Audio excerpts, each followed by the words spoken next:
నేను సభాముఖంగా చెప్పాను అని అనుకోకపోతే మీకు ఒక గొప్ప రహస్యం చెప్తాను. నేను ఒకనాడు ఒక కామ్యార్థినై నాకు జీవితంలో ఒక చాలా గొప్ప ప్రమాదం ఒకటి వచ్చింది, ఒక గొప్ప సంకట స్థితిని పొందాను ఒకానొక నాడు. అంటే అది నా కొడుకుకి జరిగినటువంటి ఒక యాక్సిడెంట్ రూపంలో పొందాను. నేను పొందితే అప్పుడు వాడికి చాలా ప్రమాదకరమైన విషయం జరిగితే వాడు స్వస్థితిని పొందితే ఒకసారి నా కూతురు విషయంలో ప్రయోగం చేసి సక్సెస్ అయ్యాను. అందుకని సత్యనారాయణ మళ్ళీ నేను నడిచి నీ కొండకొస్తాను అన్నాను. కానీ ఈ ప్రవచనాలు లేకపోతే ఆఫీసు హడావిడిలో జ్ఞాపకంలో ఉంది వెళ్ళాలని, కానీ ఆలస్యం అయిపోతుంది. మార్చి వచ్చేసింది, ఎండలు ఎక్కువైపోతున్నాయి. సరే మనం బయలుదేరిపోవాలని ఒకరోజు బయలుదేరిపోయాను. ఆ పాదయాత్ర బయలుదేరి నడిచి వెళ్ళిపోయాను. నడిచి వెళ్ళిపోయి సాయంకాలం 6:30 అయింది. కొండ దగ్గరికి వెళ్ళేటప్పటికి ఎవ్వరు లేరు, ఒక్కడనే భాగవతం పారాయణ చేసుకుంటూ వెళ్ళిపోయాను. ఈశ్వరుడే నా కొడుకుని రక్షించాడు. అప్పుడు ఆ కొండెక్కేసి స్వామి దర్శనం చేసుకోవడానికని లైన్లో వెళ్ళి నించున్నాను. నించుంటే అప్పటి వరకు నడిస్తే అడుగు తీసి అడుగు వెయ్యగలిగేవాడిని. కానీ ఎప్పుడైతే నించున్నానో ఎదురు వాళ్ళు నడిస్తే కాలు లేచేది కాదు క్యూలో అడుగు తీసి అడుగు వేయడానికి. ఎవరో ఒక ఆయన గబగబా వచ్చి అన్నాడు, మాస్టర్ మీరు ఏమిటండి క్యూ నడిచేస్తుంటే మీరు అలా నడుస్తారేమిటి, ఓపిక ఉన్నవారే కదా, అంత మనిషి ఉన్నారు అడుగేయిద్దా అన్నాడు. నేను అన్నాను, అయ్యా లేదండి, నేను ఒక కామ్యం కోసం మొక్కుకుని నేను కాకినాడ నుంచి తెల్లవారుజామున బయలుదేరి పాదయాత్రలో వచ్చాను, కాళ్ళు పట్టేసేయండి, అడుగు పట్టలేదు, అందుకని నిలబడిపోతున్నాను అన్నాడు. ఆయన ఎవరో నాకు తెలియదు. ఆయన వెంటనే ఒకరిని పిలిచి తాళాలు తీ అన్నాడు. వారు గబగబా తాళాలు తీసేశారు. మాస్టారు మీరు నా వెనకాతలు రండి అన్నాడు.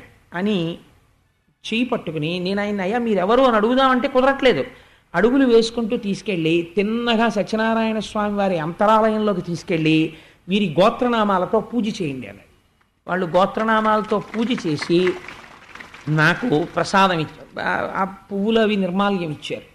తీసుకుని నేను దిగలేక మెట్లు దిగుతున్నాను అదేంటి స్వామివారి యొక్క కింద యంత్రాలయం దగ్గరికి. ఆయన మళ్ళీ వచ్చి లోపలికి ఈయన లోపలికి పంపండి అన్నారు.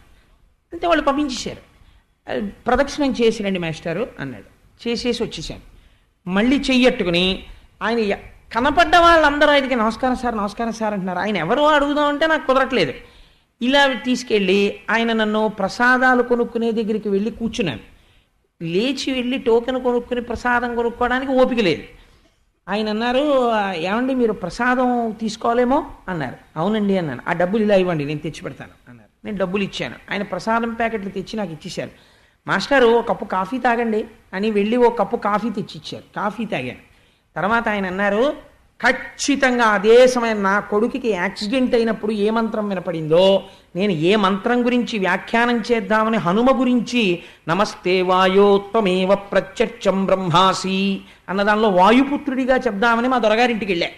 అప్పుడు జరిగిన యాక్సిడెంట్ అది. అదే మంత్రం అన్నవరంలో వినపడుతుంటే నేను ఆశ్చర్యచకితుడనై ఇలా చూస్తున్నాను. నేను ఆయనతో ఒక్క మాట మాట్లాడలా. నేను ఇలా కామ్య సంబంధినై వచ్చాను, కోరిక తీరన్నాను అంతే. ఆయన నా దగ్గరకు వచ్చి నిలబడి అన్నారు, మాస్టారు మీరు ఎప్పుడైనా సరే ఆపద వచ్చినప్పుడు ఇక్కడ శుద్ధితో ఈశ్వరుడున్నాడు అని నమ్మి మీరు అడిగితే మా స్వామి ప్రభావం ఈ యంత్రాలయంలోంచి ఎక్కడికైనా వినపడుతుంది. ఈ బ్రహ్మాండంలో వినబడి మిమ్మల్ని ఆదుకోగలడు. మీరు ఆదుకోగలరు కాబట్టే ఏ మంత్రం గురించి మీరు వెళ్ళారో ఆ మంత్రం వినపడుతుండగా మీరు ఇవాళ ప్రసాదం నా చేత్తో పట్టుకున్నారు. సంతోషం, మీ కార్యం తీరింది కదా అని వెళ్ళిపోయాడు. అంతే. వెళ్ళిపోతే నేను ఆయన అయ్యా మీరెవరో అని అడుగుదామని ప్రయత్నం చేస్తున్నాను, కాళ్ళు సహకరించట్లేదు. ఈలోగా నేను మెల్లిగా లేచి ఆయన వెళ్ళిపోయాను తీసుకువెళ్ళి అక్కడ కనపడ్డ వాళ్ళని, ఆయన ఎవరండి ఇలా వెళ్ళినా, ఎవరు వెళ్ళారండి అంటాడు. ఎవరు వెళ్ళారంటే నేను ఒక ఆయన ఇప్పుడు నాకు సహాయం చేశారండి, గుళ్ళోకి కూడా తీసుకెళ్లారు, నాకు అర్చన చేయించారు, ఇంకా మళ్ళీ గుళ్ళోకి ఎక్కడానికి కాళ్ళు సహకరించవు. సరే ఇంతలోకే నా భార్య ఫోన్ చేసింది, ఏమండి మీరు పాదయాత్ర వెళ్ళారని ఎవరికి చెప్పొద్దని చెప్పాను నేను. మీరు పాదయాత్రకు వెళ్ళారని తెలిసింది, శివకుర్తి భాస్కరారు అయ్యో ఒకవైపే కదమ్మా మొక్కారైనా రెండో వైపు వారిని నేను కొండ మీదకి వెళ్ళి కారులో తీసుకొచ్చేస్తానని. ఎంత ఆశ్చర్యమో చూడండి. తెలియగానే శివకుర్తి భాస్కరారు కారు వేసుకుని కొండ మీదకి వచ్చి కారు ఎక్కించుకుని తీసుకొచ్చారు. తీసుకొస్తే 1 గంట కారులో ట్రావెల్ చేసి ఇంటికి వచ్చిన తర్వాత నన్ను ప్రాక్టికల్గా ఎక్కడో ఏదో ఫ్రాక్చర్లు అయిపోయిన వాడిని దింపినట్టు చేతుల కింద చేతులు వేసి దింపి మెట్లెక్కిస్తుంటే సందులో వాళ్ళు ఏమైంది దీనికి ఎలా దిగుతున్నాడు అనుకున్నారు. కానీ అంటే నేను ఎందుకు ఈ విషయం మీకు మనవి చేశానంటే స్వానుభవాలు చెప్పడానికి నేను ఇష్టపడను సభల్లో. అయితే ఇవాళ ఎందుకు చెప్పానో తెలుసా అండి, ఈశ్వరుడు పూజామందిరంలో కూర్చుంటే దొరికేవాడు కాడండి. నారాయణుడు ఎంత కరుణామూర్తి అంటే మీరు ఎక్కడ కూర్చుని ఆర్తితో స్వామి ఉన్నాడు అని నమ్మి మీరు ఆయన్ని పిలిస్తే ఆయన పలికి తీరుతాడు. అలా జరిగి తీరుతుంది. నేను స్వానుభవం అని చెప్తున్నాను, నేను ఉట్టినే ఉపన్యాసం చెప్పట్లేదు. ఇదే నేను మీతో మనవి చేసిన మాట. మహాభారతంలో మెరుపులున్నాయి. ఒక్కొక్క పరిస్థితిలో ఎంత క్లిష్టమైన సందర్భంలో కూడా ఈశ్వరుడు ఆదుకోగలడు. ఆయన తప్ప దిక్కు లేదు. ఎంత కష్టమైనా సరే ఇది ఎలా విడుతుందని మీరు అనకండి. ఈశ్వరుణ్ణి నమ్మితే విడి తీరుతుంది. ఖచ్చితంగా అభ్యున్నతిలోకి వచ్చి తీరుతారు. నమ్మిన వాళ్ళ చరిత్రలే దానికి తార్కాణములు. నమ్మి బతికిన వాళ్ళు మహోన్నతమైనటువంటి స్థితులలో ఉన్నారు. నమ్మి బతికిన వాళ్ళు ఎంతో సంతోషంగా ఉన్నారు. నేను ఉపన్యాసంలో చెప్తే కోటేశ్వరరావు గారు తన వాక్యాన్ని సమర్థించుకోవడానికి చెప్పారు అంటారు. కానీ నేను ఒక మాట చెప్తున్నాను, ఎన్ని ఉదాహరణలు చూపించినా వాటికి అంతు దరి అన్నది ఉండదు. ఎంత కాలం దీనికి ఉదాహరణలు చెప్పనివ్వండి, ఆ ఉపన్యాసానికి అంతుండదు. ఈశ్వరుణ్ణి నమ్మితే ఆయన పరిష్కరించలేని సమస్య లేదు అన్న ఒక్క మాటని నువ్వు సమర్థిస్తూ మాట్లాడు, ఆ ఉపన్యాసం ఎన్ని సంవత్సరాలు చెప్పినా తరగదు. కాబట్టి ఆ పూనిక ఉండడం గొప్పతనం, ఆ భక్తి ఉండడం గొప్పతనం. ఇతపూర్వం కూడా ఇటువంటి కష్టంలో ఆవిడ కృష్ణ పరమాత్మని నమ్ముకునే జీవితంలో పైకొచ్చింది. కానీ ఆ నమ్మకం త్రికరణ శుద్ధిగా ఉండాలి. ఏదో తప్పక అప్పటికి నమ్మినట్టు నటించడం కాదు, ఆ నమ్మడం తిరుగులేనిదై ఉండాలి.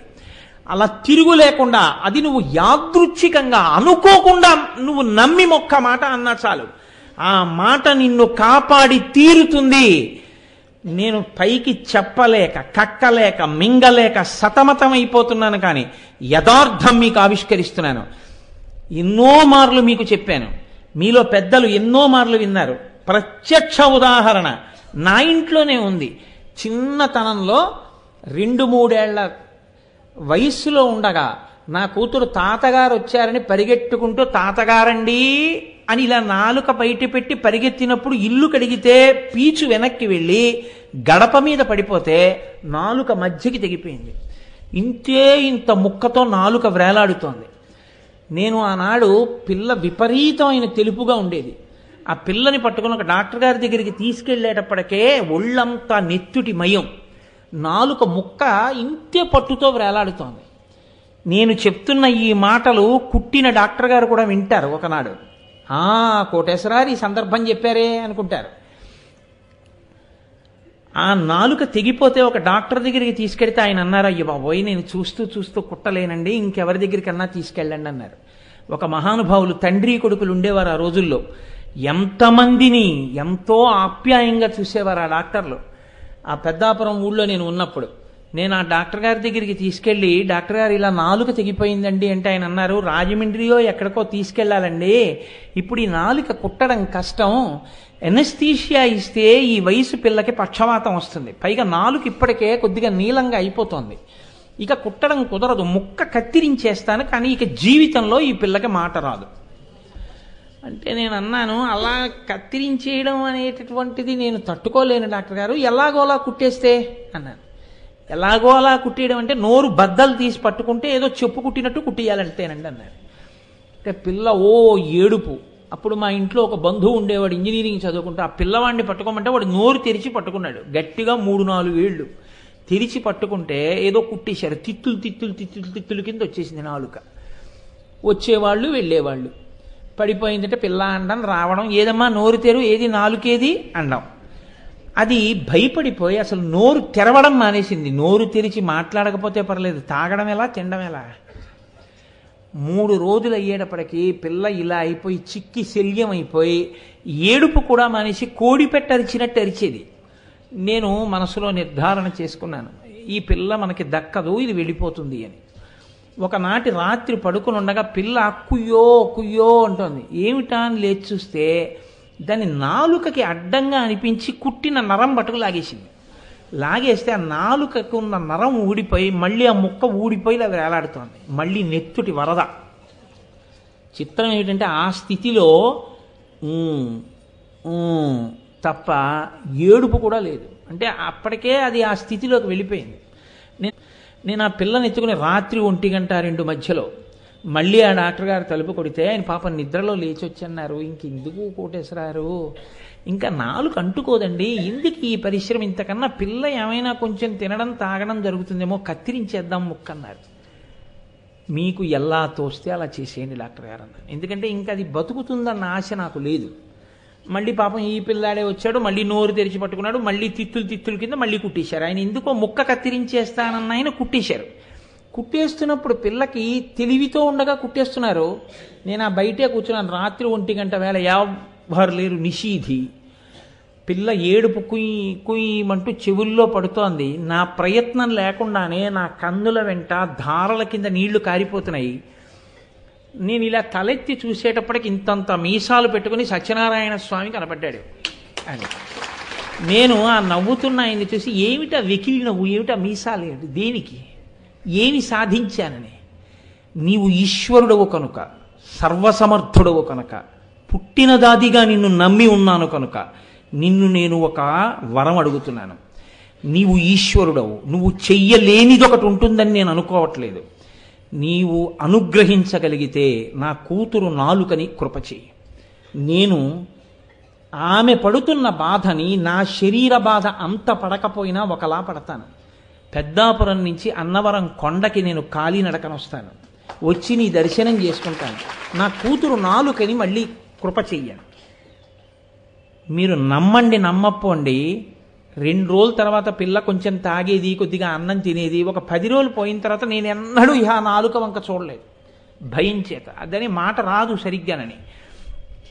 డాక్టర్ గారి దగ్గరికి తీసుకెళ్తే ఆయన కూడా ఎలా ఉంటుందో ఏమిటో అని, ఏదమ్మా ఆను అన్నారు. చక్కగా సంతోషంగా అంది. ఆయన నాలిక చూసి తెల్లబోయారు. కోటేశ్వరారు, తెగిపోయిన నాలుక ఈ పిల్లదే అన్నారు. ఈ పిల్లదేనండి అన్నాను. ఆశ్చర్యం కోటేశ్వరారు, కుట్లిప్పడానికి లేదు, నాలుగు అంటుకుపోయింది నరంతో సహా అన్నారు. నేను పరమ పవిత్రమైన అయ్యప్ప స్వామి దేవాలయ ప్రాంగణ వేదిక మీద భారతం చెప్తున్నాను ఈ ఘట్టం. మీకు ఎన్నో మార్లు చెప్పాను కూడా. ఆ పిల్లకి ఇప్పటికీ ఎప్పుడైనా నన్ను నాన్నగారండి ఎందుకండి అన్ని డేట్లు ఇచ్చేస్తారు, అంత అలిసిపోయి కూడాను, ఏం కొన్నాళ్ళు విశ్రాంతి తీసుకోకూడదా, ఎందుకు ఆ ఉపన్యాసాలు మీకు అంటే, అమ్మా ఇప్పుడు ఇంత నోటితో నా మీద అరుస్తున్నావు, కానీ నేను ఎవడి గురించి చెప్పుకున్నానో వాడేనమ్మా నీకు ఈ నోరిచ్చిన వాడంటాను. ఆడపిల్లకే మార్చి 11వ తారీఖున కన్యాదానం చేసి నేను కృతార్థుడనవుతున్నాను. కాబట్టి నేను ఆ మాటని అంత ఒత్తి చెప్పడం వెనక కారణం అది. ఉన్నాడా లేడా ఈశ్వరుడు? ఉన్నాడు. మీరు జరగదన్నది జరిపించగలడు. మీరు నమ్మగలిగితే చాలు.